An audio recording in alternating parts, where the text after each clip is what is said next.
Students, I am Swati Deshmukh.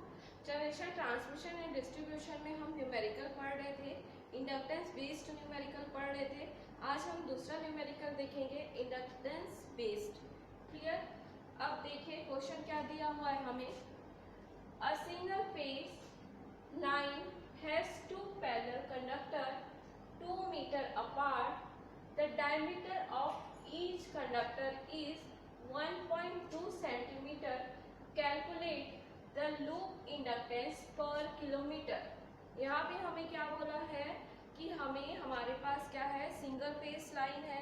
Single phase line में आपको पता है कि क्या रहता है, दो कंडक्टर रहता है। तो दोनों जो कंडक्टर है उनका डिस्टेंस कितना है, 2 मीटर। उन दो कंडक्टर का डिस्टेंस कितना है, 2 मीटर है।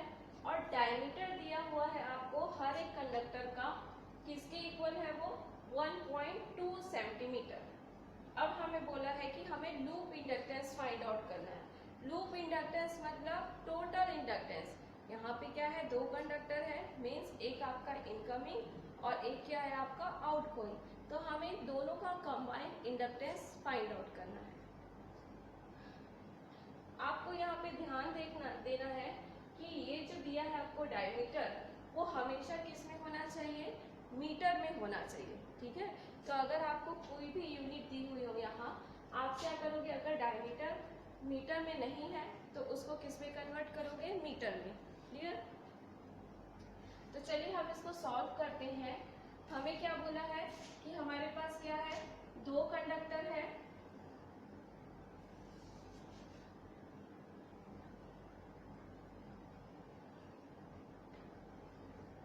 हमारे पास क्या है, दो कंडक्टर है।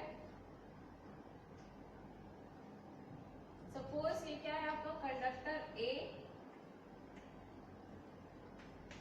और ये क्या है कंडक्टर बी। दोनों के बीच का जो डिस्टेंस है वो हमें कितना दिया हुआ है, 2 मीटर।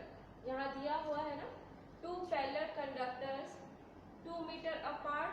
तो हमें क्या दिया हुआ है, 2 मीटर। इनके बीच का क्या दिया हुआ है, डिस्टेंस दिया हुआ है। प्लस ये क्या होता है आपका रेडियस, ये क्या होता है आपका रेडियस। लेकिन यहाँ पे क्या दिया हुआ है, हमें डायमीटर दिया हुआ है। ठीक है, तो डायमीटर भी दोनों कंडक्टर का क्या है, सेम है, दैट इज 1.2 सेंटीमीटर। तो चलिए लिख लेते हैं। डिस्टेंस हमें दिया हुआ है d is equal to 2 metre. Diameter दिया हुआ है, डायमीटर कितना दिया हुआ है हमें, 1.2 सेंटीमीटर। अब हम निकालते हैं इसका radius. Radius r is equal to क्या होता है, डायमीटर डिवाइडेड बाय 2। अब आप क्या करोगे, डायमीटर हमें कितना दिया है, 1.2 डिवाइडेड बाय 2। अब ये किस में दिया है, हमें सेंटीमीटर में दिया है। ठीक है, तो अब हम इसको जब सॉल्व करेंगे तो क्या करेंगे, इस सेंटीमीटर को किस में कन्वर्ट करेंगे, हम मीटर में कन्वर्ट करेंगे। ठीक है, तो क्या हो जाएगा ये 0.6। इसको सॉल्व करोगे तो आपको क्या मिलेगा, 0.6 सेंटीमीटर। सेंटीमीटर को आपको मीटर में कन्वर्ट करना है, तो क्या करोगे, 0.6 into divided by 100 metre is equal to क्या हो जाएगा, 6 into 10 to the power -3 metre. 6 into 10 to the power -3 metre.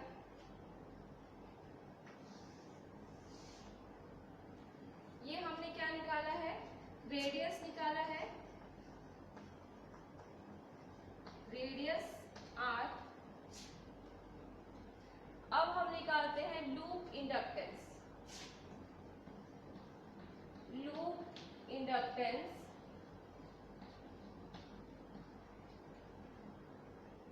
L is equal to क्या होता है, 4 into 10 to the power -7 ln b divided by r R dash henry per metre. ये formula होता है किसका? लूप इंडक्टेंस का। पिछले class में हमने क्या फॉर्मूला यूज किया था? लूप इंडक्टेंस निकालने के लिए हमने एक और फॉर्मूला यूज किया था, वो क्या था आपका? मैंने लिखा था 2 into 10⁻⁻7 ln d divided by r dash henry per metre. तो ये वाला फॉर्मूला मैंने क्यों लिखा था? क्योंकि 2 into inductance of one conductor, ठीक है। तो इसमें क्या होता है? L is equal to L A is equal to L B. Single phase में क्या होता है? एल ए और एल बी की वैल्यू क्या होती है? सेम होती है। तो जब आप इसको कैलकुलेट करोगे टोटल एल, तो क्या होगा? L A plus L B. तो यहाँ पे मैंने लिख दिया था 2 into 10⁻⁻7 ln d divided by r dash. तो आप चाहे ये फॉर्मूला यूज करो या फिर ये फॉर्मूला यूज करो, एक ही है। ये क्या था आपका? एक कंडक्टर का इंडक्टेंस का वैल्यू था। तो लूप इंडक्टेंस हमें निकालना था, तो दो कंडक्टर थे, तो 2 इंटू 1 इंडक्टेंस हमने मल्टीप्लाई कर दिया। अब यहाँ पे हम रखते हैं वैल्यू, तो क्या हो जाएगा? एल, यहाँ पे आर डैश क्या है? Where R dash is equal to 0.778 into R. अब हम यहाँ पे वैल्यू रखते हैं, तो L इज इक्वल टू क्या होगा? 4 इंटू 10⁻⁻7 ln d हमें कितना दिया हुआ है? 2 metre divided by r dash में 0.778 इंटू r की वैल्यू कितनी है? 6 इंटू 10⁻⁻3। ये हमें दिया। अब आप इसको सॉल्व करोगे तो आपको क्या मिलेगा?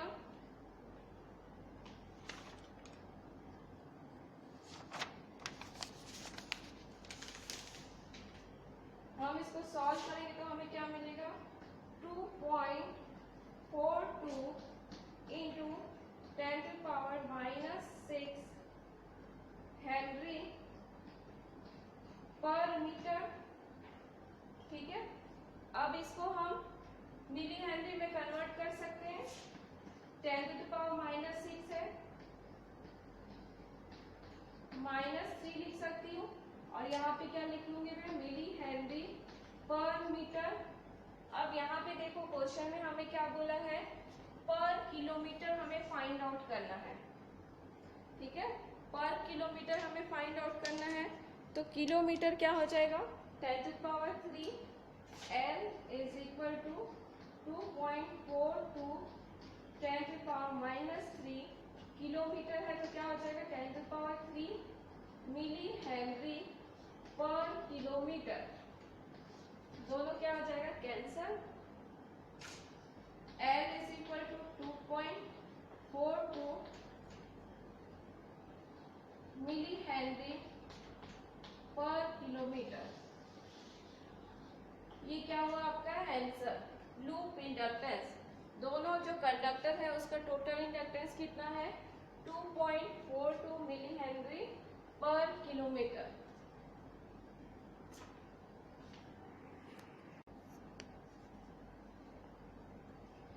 देखिए इसी टाइप का एक क्वेश्चन जो है आपका एग्जाम में आता है, सब सेम रहेगा वैल्यू। यहाँ पे क्या हो जाएगा? 1 किलोमीटर 1 सेंटीमीटर, और ये भी क्या रहेगा आपका? 1 मीटर, ठीक है। क्वेश्चन यहाँ पे चेंज हुआ है, वैल्यू चेंज हुई है।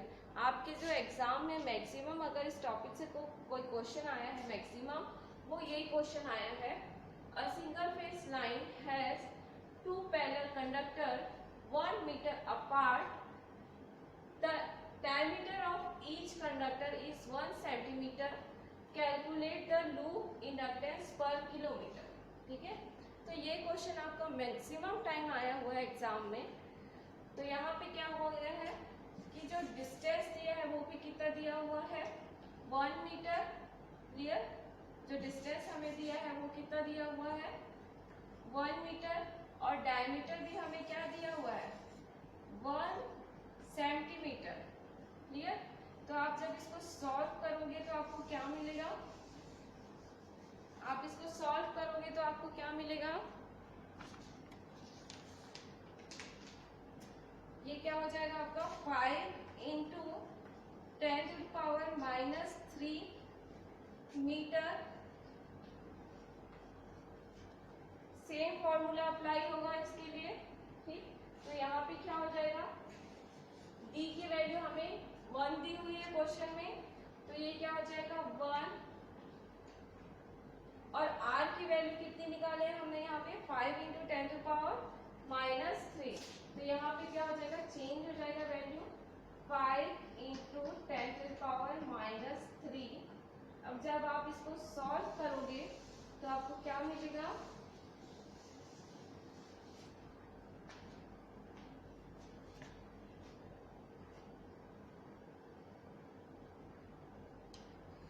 इसको जब हम सॉल्व करेंगे तो हमें क्या मिलेगा, L is equal to 2.219 into 10⁻⁻6 henry per metre. Same procedure apply करोगे, 10⁻⁻6 है तो इसको मैं मिली हेनरी में कन्वर्ट करूंगी तो क्या मिलेगा 10⁻³ मिली हेनरी पर मीटर। किलोमीटर में निकालना है तो क्या हो जाएगा 2.219 इंटू 10⁻³ मिली हेनरी पर किलोमीटर। कैंसिल हो जाएगा, हमें क्या मिलेगा 2.219 मिली हेनरी पर किलोमीटर। ये हमारा आंसर था। तो इंडक्टेंस के बेस पे जितने भी न्यूमेरिकल आते हैं वो इसी पैटर्न पे आते हैं।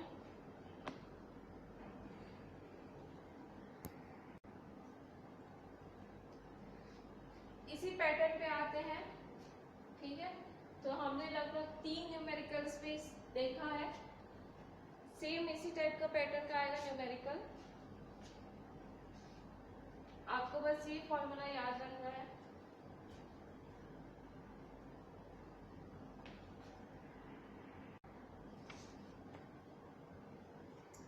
यहाँ पे हमें लूप इंडक्टेंस निकालने बोला था। अगर हमें बोलता कि हमें अगर सिंगल कंडक्टर का निकालना है तो एक एक कंडक्टर का इंडक्टेंस हमें फाइंड आउट करना है, तो कौन सा फॉर्मूला लगाते हैं आप। अगर आपको सिंगल कंडक्टर का निकालना है तो हम क्या फॉर्मूला लगाते हैं, LA is equal to LB is equal to 2 into 10⁻⁻7 ln D divided by R dash.